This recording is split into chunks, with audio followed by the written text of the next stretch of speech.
Salut à tous, j'espère que vous allez bien. Aujourd'hui, nous allons aborder une créature magique, certes fascinante, mais surtout extrêmement dangereuse. Alors, je vous invite à la découvrir encore plus avec moi. Allez, on est parti. Le basilic est une créature légendaire, redoutable, extrêmement dangereuse, qui était présentée comme l'un des plus grands reptiles. On le mentionne très régulièrement dans l'Antiquité gréco-romaine comme étant un petit serpent au venin et au regard mortel. Mais c'est durant le Moyen Âge qu'il fut le plus souvent décrit comme un mélange de coq et de serpent. Mais bon, après, ce sont des superstitions, heu, tant sur ses origines que sur, ses pouvoirs, mystiques et magiques, au niveau de la pétrifixion et de l'empoisonnement. Alors, le basilic, comme toutes les espèces de serpents, si on se fie à la mythologie grecque, serait né du sang coulant de Méduse quand celle-ci fut décapitée par Persée. Donc, il faudrait que le basilic soit issu de la même engeance. Mais, on le sait, dans le monde de la magie, il est très facile d'engendrer des basilics.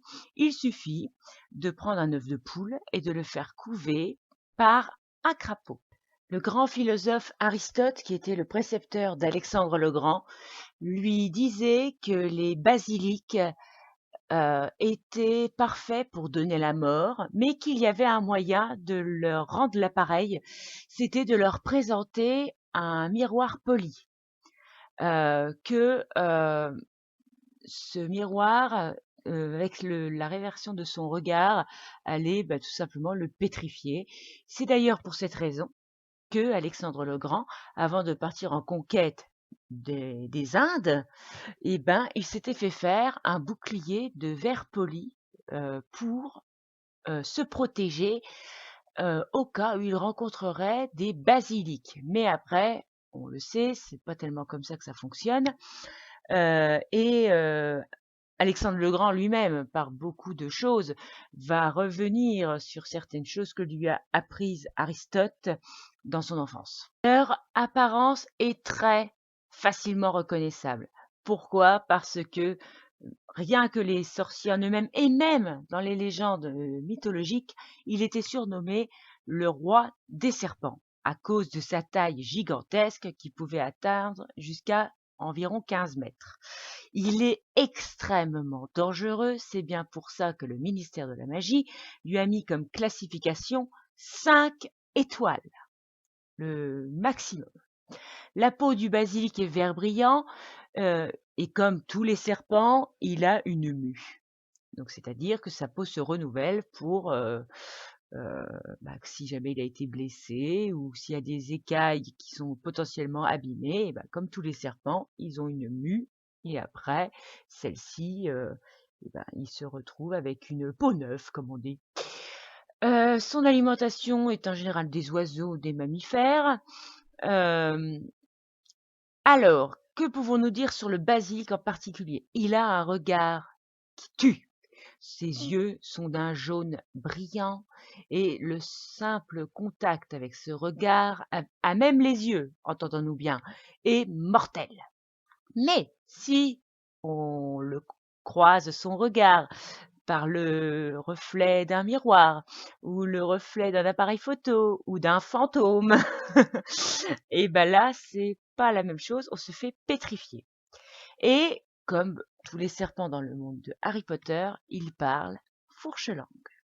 Dans le monde de Harry Potter, alors, comme dans certaines légendes de la mythologie, parce que les basiliques sont réputés pour être au contact et sont surtout élevés par des mages noirs. Et l'un des premiers qui a fait naître un basilic serait Herpo l'infâme, et il a procédé de la façon suivante: il a mis un œuf de poule couvé par un crapaud, et c'est comme ça qu'est né le premier basilic.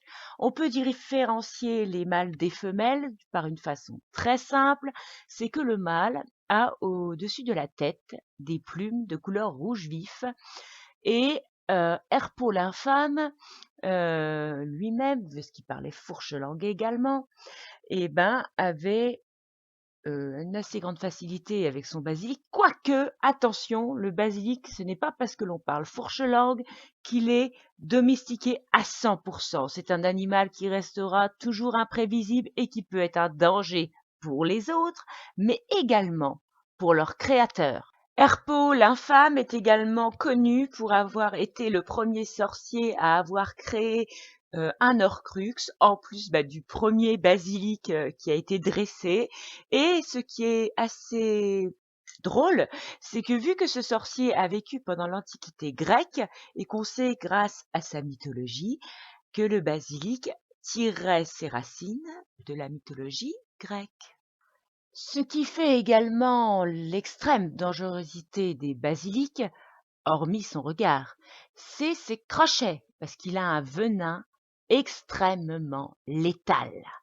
Et le seul remède qui serait connu dans le monde de Harry Potter, c'est justement les larmes du phénix pour soigner les plaies du venin du basilic.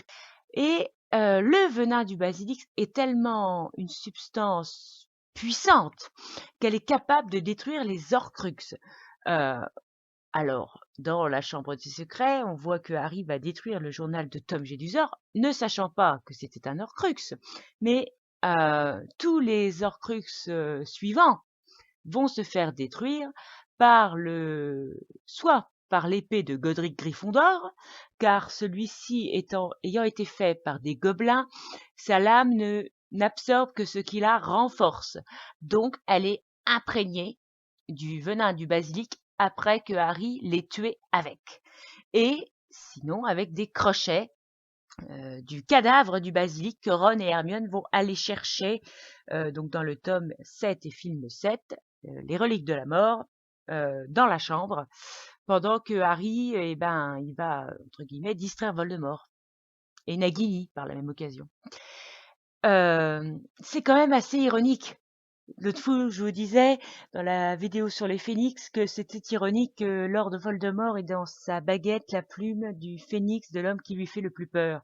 Mais moi, je trouve encore plus ironique que de penser que le basilic de son ancêtre, donc Salazar Serpentard, qui a créé la Chambre des Secrets, et qui a donc mis ce basilic dans la chambre en question, va, avec son venin, détruire les divers Horcruxes de son descendant qui est Lord Voldemort. Je trouve ça quand même très ironique. En parlant de Salazar Serpentard, donc nous le savons tous, c'était donc l'un des 4 fondateurs de l'école Poudlard, avec Helga Poufsouffle, Rowena Serdaigle et Godric Gryffondor.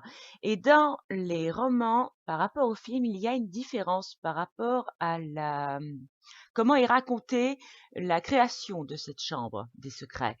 Dans le film, c'est donc le professeur McGonagall qui va en parler à ses élèves, parce que Hermione va lui poser la question, tout simplement, que dans les romans, c'est pendant le cours d'histoire de la magie avec le professeur Binns, qui est un fantôme. De toute façon, il s'est pas rendu compte qu'il était mort. Alors, et son cours est toujours de façon très monotone, avec sa voix soporifique. Et là, une élève va avoir le malheur de l'interrompre et d'insister sur ça.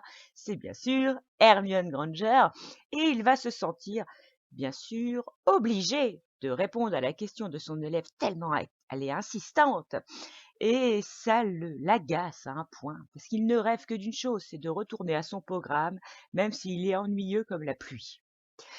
Enfin, c'est pas le programme qui est ennuyeux comme la pluie, c'est sa façon qu'il a de le raconter plutôt.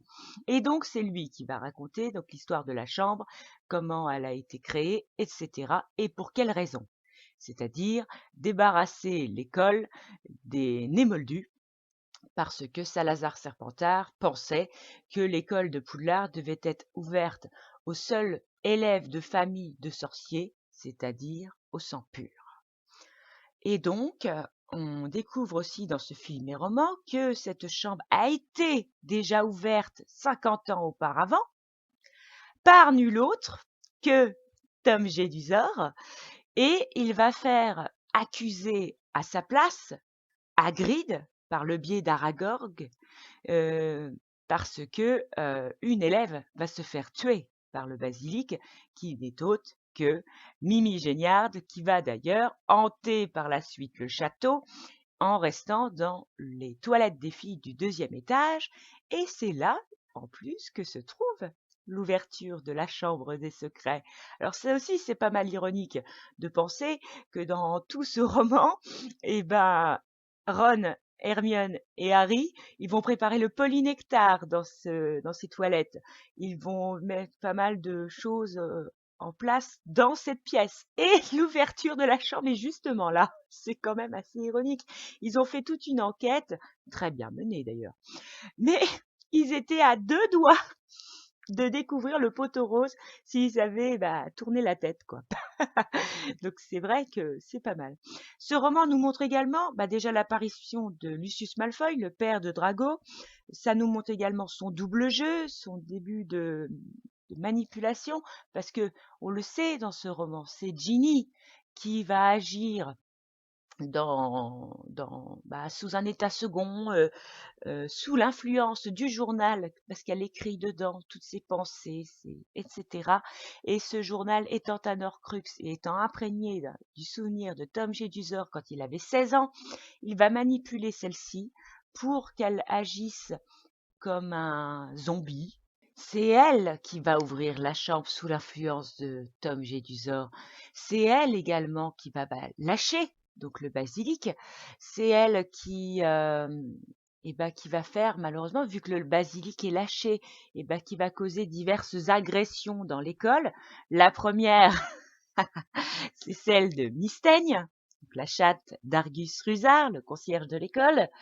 D'ailleurs, Harry a eu chaud ce jour-là, il a failli se faire étriper, vu que lors du club de duel du professeur Lockhart, avec un sortilège de Drago Malfoy qui va faire apparaître un cobra, c'est là qu'on va découvrir que Harry parle fourche-langue.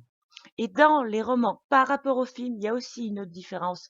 Dans les romans, c'est à Ron qu'il en parle. C'est Ron qui lui dit entendre des voix, c'est mauvais signe, même dans le monde des sorciers. Que dans le film, c'est Hermione qui le dit. C'est elle aussi qui va causer la mort des coqs d'Hagrid, parce que dans les romans, Hagrid se fait tuer ses coqs. Il va d'ailleurs s'en plaindre à Dumbledore parce qu'il trouve ça bizarre. Et dans le film, on le voit très succinctement avec un coq mort dans la main quand Harry se trouve dans le bureau de Dumbledore. Mais c'est pas pour rien que ces coqs se font tuer, parce que s'il y a bien une chose qui peut causer la mort du basilic, c'est justement le chant du coq.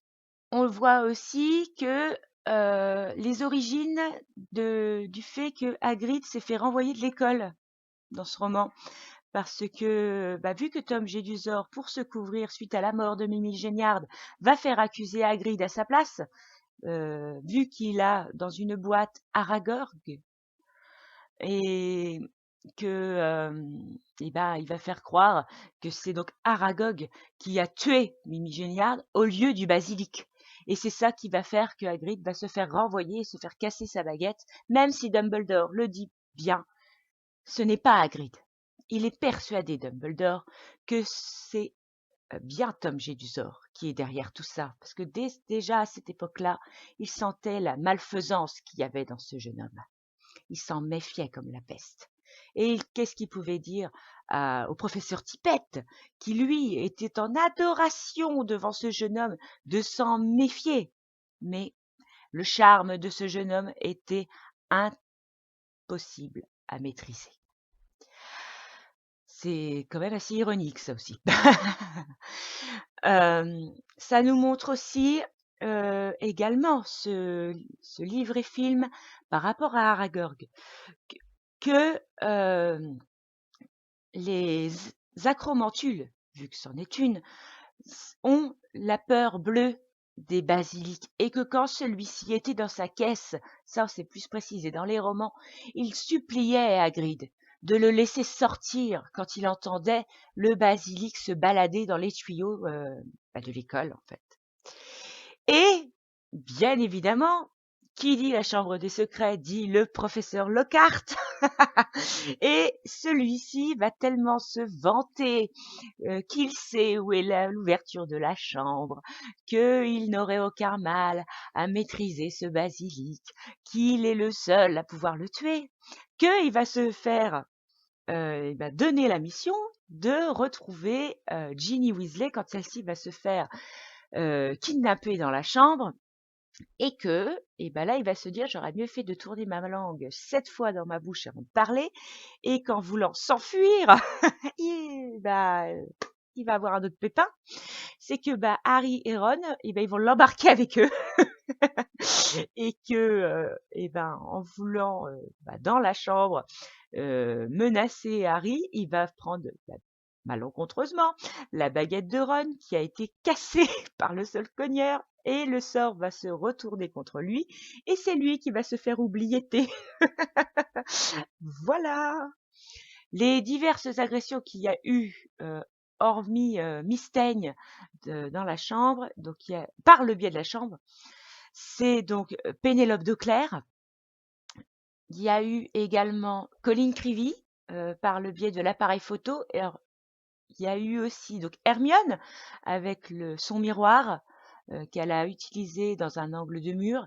Et il y a ainsi un élève de la maison Poufsouffle, Justin, qui lui a vu le basilic à travers le fantôme de Nick quasi sans tête. Et c'est lui qui a tout pris, mais vu qu'il est déjà mort, il reste plus rien en fait. Et donc, vu qu'ils n'ont pas vu le basilic de leurs propres yeux, mais par le reflet d'autre chose, ils vont juste se faire pétrifier, ce qui est déjà pas mal, et ce qui va leur rendre leur faculté de pouvoir redéambuler, c'est le filtre de mandragore qui sera préparé par le professeur Chourave et Madame Pomme-Fraîche, et grâce donc justement aussi à Hagrid qui va fournir divers produits, etc. pour fortifier aussi ces fameuses mandragores. La première chose que va voir Harry par rapport au basilic, c'est son exuvie. Alors, son exuvie, c'est en fait la peau de la mue d'un serpent. Et donc, si un serpent mue, donc c'est comme je vous disais tout à l'heure, pour si jamais il est blessé, s'il y a une écaille abîmée, mais également au cours de sa croissance. Et c'est là qu'il va se rendre compte, Harry, de l'énormité de ce serpent, de la taille de cet animal. Déjà, va être quand même assez impressionné parce qu'il se dit je vais pas avoir affaire à quelque chose de très facile et voilà. Il va voir également énormément de squelettes de rats et enfin, ce qui va se passer, c'est que vu les exploits du professeur Lockhart, une partie de ce tunnel va s'ébouler, ce qui va faire qu'il va se retrouver tout seul et aller jusque à la porte de la chambre, entrer dans celle-ci, trouver le corps un peu inerte de Ginny, froid. Et c'est là que va apparaître Tom Jedusor, qu'il va reconnaître vu que plus tôt dans les récits et dans le film, par hasard, Harry va tomber sur ce fameux journal et il va écrire des choses dedans. Et c'est là d'ailleurs qu'il va voir l'arrestation, plutôt entre guillemets, d'Hagrid par Tom Jedusor. Et c'est là aussi qu'il va comprendre aussi qui il est. Et Fumsec va arriver à son secours, il va crever les yeux du basilic, etc. Et enfin, celui-ci va tuer le basilic quand il va prendre dans le choix-peau l'épée de Godric Gryffondor que lui a amené Fumsec. Et il va se faire piquer par inadvertance par l'un des crochets du basilic, se faire soigner par Fumsec et détruire le journal avec un des crochets du basilic.